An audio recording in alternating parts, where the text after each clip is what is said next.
Gözümü açandan qaçaqaçlıyam. Ömrümü yollara səpirəm abi.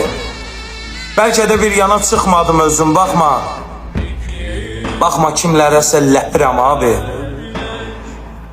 Dərdimi dillərdən yan gəzdirirəm.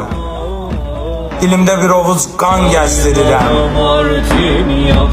Bir iki xurmaya can gəzdirirəm. Mən ki nə dərvişəm, nə pirəm abi.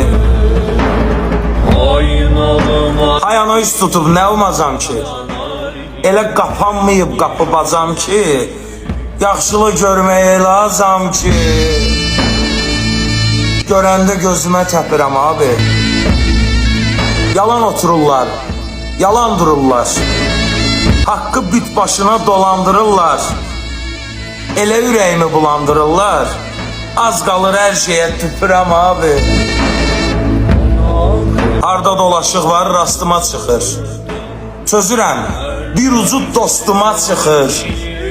Zibil qalaqlanıb üstümə çıxır. Bilmirəm hansını süpürəm abi. Gözümüz dikilib sabaha qalıb. Nə ucuz tapılır, nə baha qalıb. Sən get yat, sən get yat, mənimki Allaha qalıb. Gezən xeyrə qalsın. Öpürəm abi. Hə?